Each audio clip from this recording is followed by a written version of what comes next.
If you're tired of these promos, supporters get the podcast early and ad-free. Just go to donate.bogosity.tv for the links to sign up.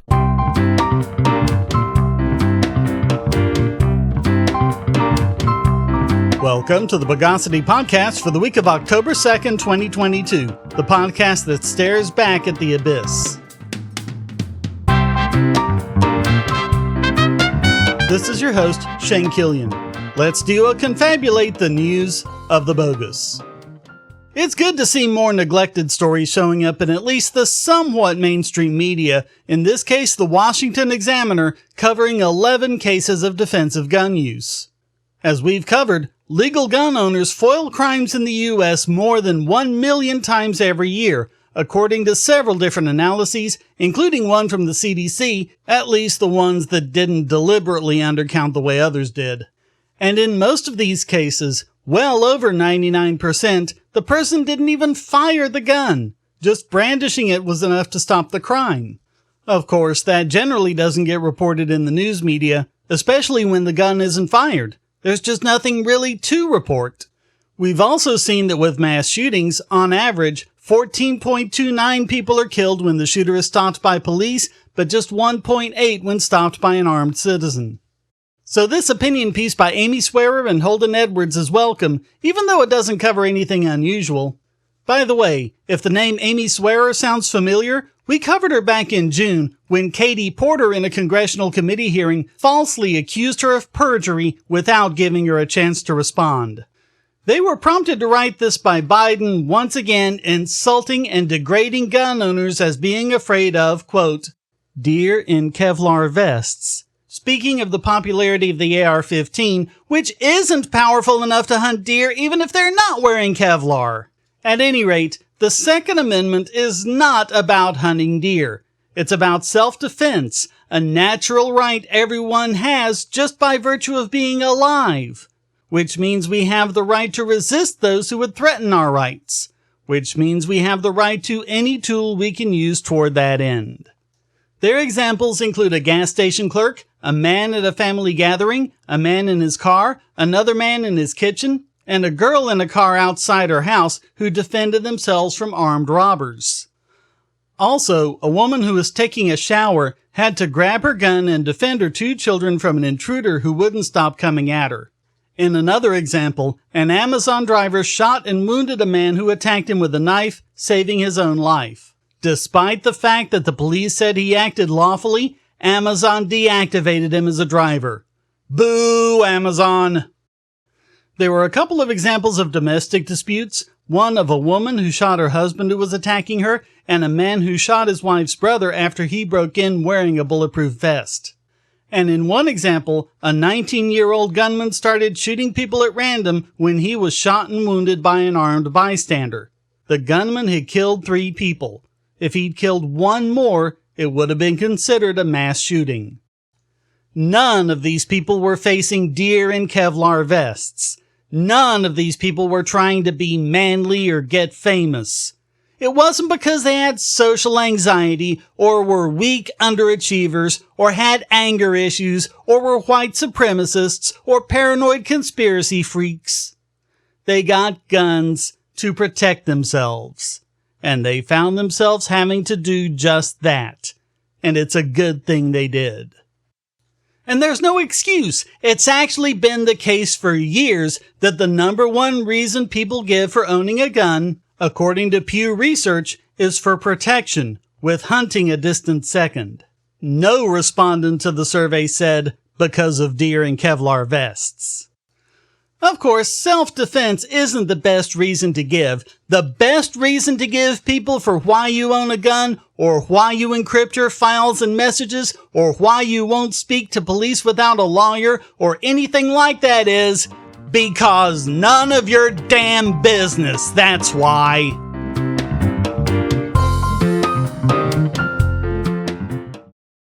If you're looking for a way to support this channel, but you don't have any spare cash and you can't stand ads, you can do so by generating your own cryptocurrency. Use the links at the bottom of the description to follow the link to Odysee.com to listen to the podcast and see all of my YouTube videos as well. Just watching videos will produce cryptocurrency for the creator and yourself. And since Odysee is always monetized and never censored, you'll have no problem seeing all the videos from your favorite creators. You can also use the library credits you created Odysee to tip creators and even purchase paid content. Earn library credits through various rewards, including daily view rewards and the number of shares and invites. And you can interact with creators in all sorts of ways, including like and dislike, comment, boost a post by supporting it, repost it, and share to other sites, all while earning crypto for the creator. Easily monetize yourself and your favorite creators using cryptocurrency without advertising. Use the link below to visit this channel on Odysee.com and see many of your other favorites there as well.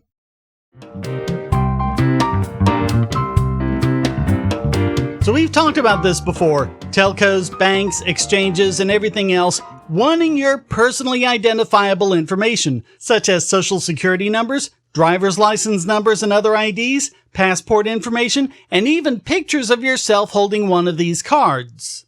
I've been asking the question, what happens when one of these databases is breached and people's identifying information gets out? Well, guess what? That just happened. The Australian telco Single Optus Pty Limited just had an enormous cyber intrusion. The hackers claim to have stolen 2 databases. The first one contains 11.2 million user records with name, date of birth, mobile number, and ID, and 4.2 million ID document numbers, 3.6 million of which were from driver's licenses. The second one contains 10 million address records with email, date of birth, ID, and more, and 3.8 million ID document numbers, 3.2 million of which were from driver's licenses. Yeah, this is bad. Disastrously bad. The hacker wrote, Optus, if you are reading, price for us to not sell data is $1 million US. We give you 1 week to decide. After that, if Optus doesn't pay up, regular buyers could get the databases for the low price of just $300,000. They demanded payment in the privacy coin Monero. And the hackers weren't clever or underwent a huge movie-worthy operation or anything. It was because of a simple flaw in Optus's API. The API allows authorized users, theoretically, to obtain the information by making specialized web requests. It should require authentication, access restrictions to particular data, obfuscation of database identifiers, and rate limiting to put a stop to zillions of requests coming in at once. For example, they might have had a system where customers could retrieve their own data. To do so, you'd have to authenticate, say with a password and probably some form of one-time code like with Google Authenticator, in which case they'd return your info and only your info, since you're not authorized to look at anyone else's. But apparently, those basic protections weren't in place. All they needed to do was know how the API access works and make reasonable guesses as to the database structure. They likely would have used a distributed attack using different IP addresses to get the 11 million database entries, but there are techniques to detect and stop that behavior, none of which were apparently in effect.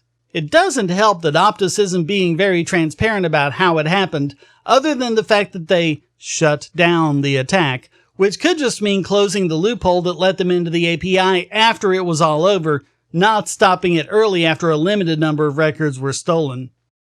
The Australian government feels that this is serious enough to advise replacing these documents. Unfortunately, with government, it's generally extremely difficult to change driver's license or social security numbers or other such identifiers, and in most cases, they don't consider you having your information compromised as a sufficient reason to change it. And given that upwards of 20 million Aussies will need to do this, the costs would run in the millions. And that's not including the cost to the user of new IDs. For example, users that use their passport data will need to pay for a renewal, which for an Australian passport costs 193 Australian dollars. A UK passport is 75 to 85 pounds, and a US passport is anywhere from $130 to $160. On top of that, Australia says the time for a replacement passport is at least 6 weeks, and that was before millions of people had their passport numbers breached. They're also saying Optus should pay for it, and they really should given the ease with which these hackers apparently gained access. But I think the government should fork over some too, since it's unfair to blame the telco fully when it's government that forced them to link all this identifying information to SIM cards in the first place. We need to make it so this kind of thing never happens again. I'm sure Australia and all sorts of other governments are debating what regulations to do now, but I have a humble proposal. How about not invading our privacy and demanding we give up our personal details in the first place?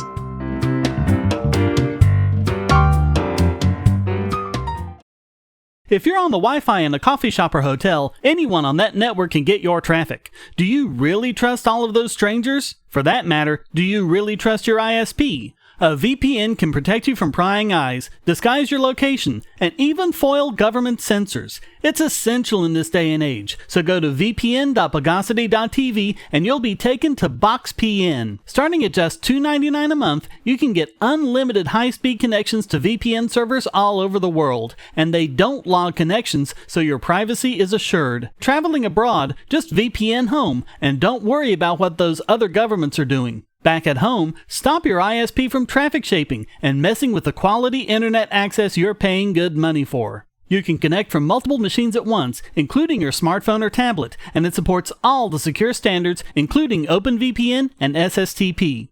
Bypass censors and surveillance with your own secure VPN connection. Go to vpn.bogosity.tv.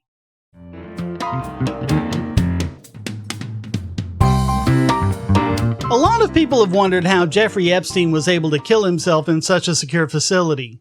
Actually, a lot of people were wondering if he killed himself, but that's a different matter. As we covered at the time, that kind of neglect is rampant in the U.S. prison system, and that was just confirmed by a recent report from the Government Accountability Office. And they found that, last year, not the total deaths in prison, but unreported deaths topped 1,000. It's a real problem. As the report said, according to DOJ, 1.5 million individuals were incarcerated in state prisons and local jails across the U.S. at the end of 2020. DOJ also has found that individuals in these facilities are at higher risk of dying by suicide and homicide. National data on deaths in custody, including those that occurred during the course of an arrest, have been published in the past, and individual accounts continue to be reported by the media and other sources. In 2019, 2 juveniles, a 17-year-old and a 13-year-old, died by suicide at one youth detention center in a 3-day time span. In June 2022, 25-year-old Jayland Walker was shot and killed by police during the course of an arrest in Akron, Ohio. So in 2013, the Death in Custody Reporting Act was passed, but sadly, things have changed very little. No one in the DOJ seems to even care what happens in the prisons they claim to be there to rehabilitate prisoners, to the point where they don't even want to count them. The report found, DOJ officials told us in September 2022 that they had not studied the data to determine the means by which the information could be used to reduce deaths in custody, in part because the data provided by states were incomplete or missing. In addition, even if these data were of sufficient quality, DOJ officials indicated the department is not required to publish these data pursuant to DCRA and, as of September 2022, has no plans to do so. In other words, we're not gonna do it, and you can't make us. And the result is that deaths in prisons are massively undercounted. Quote, most state submissions contained incomplete records. Of the 47 states that submitted data, we found that 2 states had provided 100% of records with all the required elements. In contrast, 7 states did not report any records with all the required elements. Some states did not accurately account for all deaths in custody that occurred in fiscal year 2021. By reviewing documentation available on state government websites and public databases on arrest-related deaths, we identified nearly 1,000 deaths that occurred during fiscal year 2021 that states did not report in response to DCRA. And that's just the ones they could identify. The real number is way above that. Quote, "Not all states made data on deaths in correctional facilities available at the time we conducted our audit work, and therefore we were unable to test the completeness of all state submissions. As a result, the number of prison deaths we identified may be narrower than the universe of prison deaths not reported to DOJ for fiscal year 2021. In reality, only about 30% of death records were complete. Only 2 states provided 100% complete records, while 7 didn't report any with all the required elements, and 3 states didn't respond at all. For the last 6 years, the DOJ has been promising to Congress that it will be instituting better reporting requirements anytime now, just you wait. But they just told the GAO that it still hasn't completed the assessment it promised to Congress a year ago. And every indication is they'll keep shrugging off the law until Congress amends it to make this a requirement, with actual penalties for failure to comply. Quote, "Absent congressional action, states and DOJ may continue to expand resources to gather data under DCRA that may not be studied or published, potentially missing an opportunity to inform practices to help reduce deaths in custody." Or even counted, for that matter. And if all this sounds a bit familiar, it really does seem like the kind of half-assed, phoned-in results when they tried to count how many people cops had killed in custody. Congress needs to fix this. But the problem is, they don't seem to care either.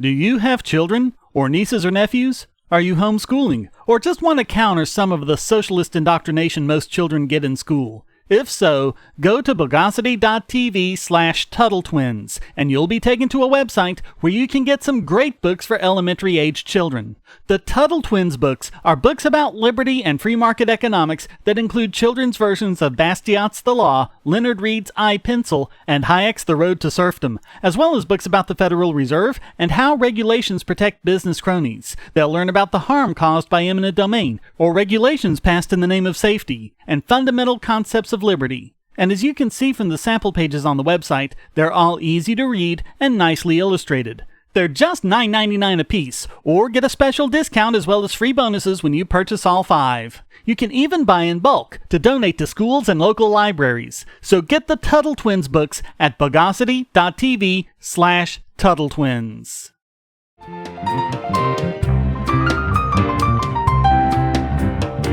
And now it's time to fluidize this week's biggest bogon emitter. And it's another one for the FDA due to the misinformation we've been regularly covering about e-cigarettes. As we reported, the scientific consensus is that vaping is at least 20 times safer than smoking, and it's probably a lot more than that. But you'd never know that listening to Congress, the news media, or the FDA. They've been pretending that vaping is just as bad as smoking, discouraging smokers from switching to vaping, and avoiding a ton of health problems down the line. To the point where, to a lot of public brouhaha, they banned Juul from selling flavored products. They tried to ban the rest, but that's on hold pending a court challenge. They've denied most new applications to produce and sell e-cigarettes. So now, the FDA has finally admitted that vaping is a lot safer, but they still won't correct the record. Brian King, head of the FDA's Center for Tobacco Products, gave an interview with AP on Monday where he said, quote, "I'm fully aware of the misperceptions that are out there and aren't consistent with the known science. We do know that e-cigarettes, as a general class, have markedly less risk than a combustible cigarette product. That said, I think it's very critical that we inform any communication campaigns using science and evidence. It has to be very carefully thought out to ensure that we're maximizing impact and avoiding unintended consequences." According to the 2020 Health Information National Trends Survey, just 2.6% of Americans accurately believed that e-cigarettes were much less harmful than combustible cigarettes. and that means a lot of smokers are discouraged from switching to a much safer product. There's also the idiotic cap on nicotine levels, both with cigarettes and with vapes. The whole reason people consume nicotine is to get a level to satisfy their addiction. They'll keep smoking or vaping until that level is reached. So at best, you're not doing anything. When you're making them reduce nicotine in cigarettes, though, it means that smokers have to smoke more to satisfy their cravings, which means they get much more of the crap like tars, which really do cause a ton of harm. Also, e-cigarettes should be a lot cheaper than cigarettes, but taxes were passed to make them cost just as much. Does this sound to you like it's designed more to protect the tobacco companies from competition than to improve public health? To this date, the FDA's webpage on e-cigarettes says, quote, "To date, no e-cigarette has been approved as a cessation device or authorized to make a modified risk claim, and more research is needed to understand the potential risks and benefits these products may offer adults who use tobacco products." And yet, they know it's false. We just heard them acknowledge it's a lot safer, and there's also a ton of testimonials from smokers who credit vaping with them severely reducing their nicotine consumption or even quitting entirely. Of course, there's the age-old cry, "Think of the children!" Yes, it's all about protecting the kiddies. Quote, "The FDA monitors the national usage rates for all tobacco products, including an annual youth survey, and has seen a drastic increase in youth use of e-cigarette products in recent years." They go on to call it an epidemic. What they aren't telling you is that this is just replacing the number of youths who would have started smoking anyway. So a lot of people were hoping he'd expand on that at the Global Tobacco and Nicotine Forum 2 days later. He didn't. He opined about the continuum of risk with combustible cigarettes at the riskiest end, but he said nothing about the public's misconceptions about the relative risks of vaping, misconceptions the FDA is largely responsible for. When Reason Magazine asked King about it, he just said, quote, "I can't commit to any specific actions." The answer they got when they pressed an FDA spokes thing was, quote, "The FDA continues to explore how best to communicate with the public about the continuum of risk related to tobacco products.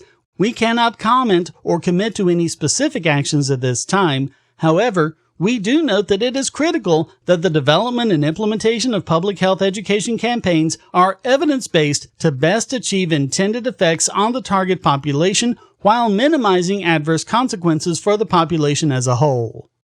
That was a whole lot of words to say absolutely nothing. So don't expect anything to change anytime soon. When it comes to learning the science, once again, we can't trust the very scientific organizations our government created for that very purpose. So all of that makes the FDA this week's biggest bogon emitter.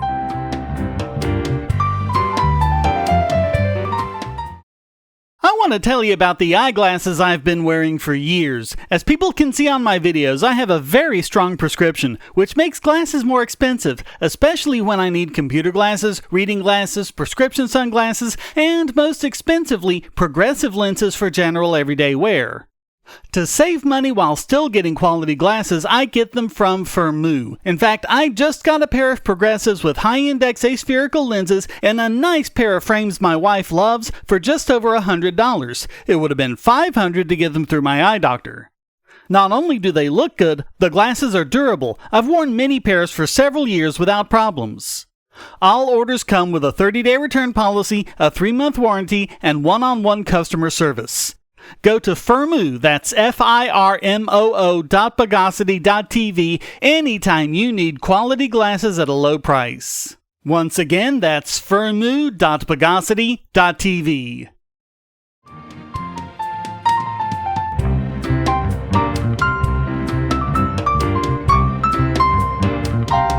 And now let's prologize this week's Idiot Extraordinaire! AnyStories is a reading app that's decided to put themselves at the front of copyright Bogosity. Back in June, the U.S. government started the Copyright Claims Board, where the Copyright Office holds hearings so that rights holders can recoup damages outside of the federal court system. In that time, more than 150 claims have been filed, most of them dismissed. There has yet to be a verdict in any of them. But the AnyStories case is unique because they're not going against pirates. They're going against Cloudflare. I wonder if they're already regretting Kiwi Farms. Cloudflare protests that there's a big difference between canceling the hosting platform of Kiwi Farms and cutting off CDN infrastructure from sites hosted elsewhere. But the big content companies were never going to accept that. So even though Cloudflare doesn't host Infobog.com, the site they're accusing of piracy, AnyStories, actually the Singapore company Read ASAP Limited, demanded information about the site. Cloudflare sent them what they had.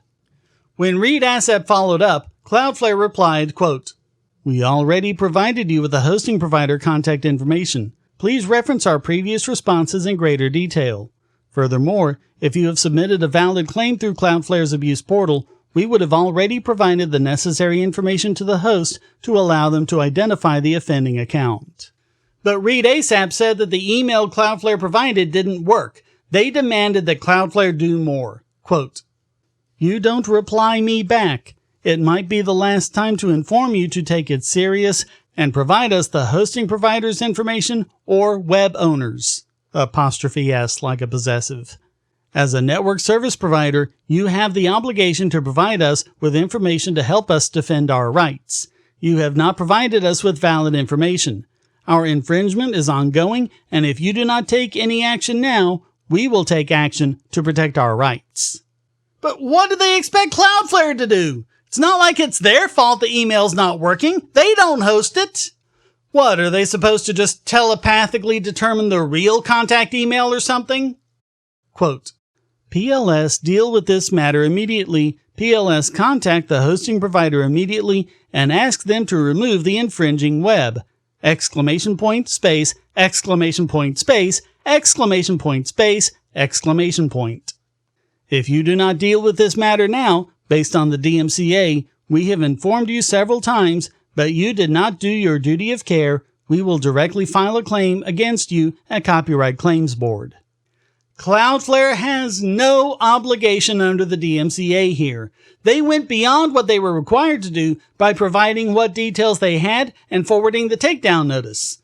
But that just wasn't enough for AnyStories. Their claim reads, "Due to the infringement, misspelled, it directly led to the continuous decline in the income of the authors we signed. We hope that the pirated websites will apologize to us and immediately remove our exclusive works. We tried many ways to leave messages, often without contacting the infringing website. Finally, we tried to find the service provider, but they cannot give the invalid, misspelled, message and don't deal with it." Hey, I think I see another reason why people might not read your book. By the way, they helpfully provided the link so that anyone can go there and see the pirated book for free. I glanced at it and yes, it reads exactly like that. Oddly, they didn't request any damages, which is the whole point of this. It might be interesting to see what happens if this claim doesn't go anywhere and they try to sue in federal court. So all of that makes AnyStories this week's Idiot Extraordinaire.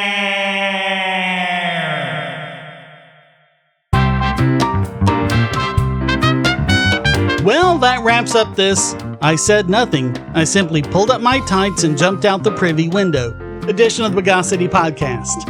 I hope you enjoyed it. If you did, please go to donate.bogosity.tv for several ways to support and discord.bogosity.tv to join the discussion. Subscribe at Patreon or Subscribestar, and you can listen early and ad-free. Thank you for listening. Until next time, here's a quote from P.J. O'Rourke. "One of the annoying things about believing in free will and individual responsibility is the difficulty of finding somebody to blame your problems on." The Bogosity Podcast is licensed under Creative Commons Attribution Non-Commercial No Derivatives 4.0 International License.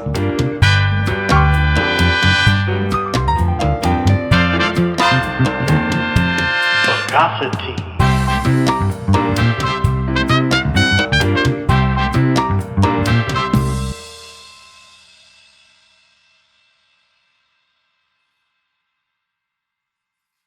We live in a world where light bulbs connect to the internet, and recent attacks on them prove that your online security is under threat like never before. Not only your websites, but the internet-enabled devices you buy. And the biggest problem is weak passwords. That's why you need LastPass. LastPass allows you to randomly generate strong, unique passwords on the web and on your internet-enabled devices, all protected by one master password. LastPass sets up in minutes and gives you secure automatic logins throughout the web, synchronizing across all your browsers, all your computers, and even your mobile devices, at home, at work, or on the road. It even securely stores sensitive form data, including credit card numbers, backup sensitive documents, software licenses, Wi-Fi logins, and more. And with LastPass Premium, you can get these benefits on other applications, manage passwords for your entire family, and also get priority customer support. Sign up at password.bogosity.tv for a free month of LastPass Premium. Log in securely everywhere using the last password you'll ever have to remember. Go to password.bogosity.tv and get LastPass now.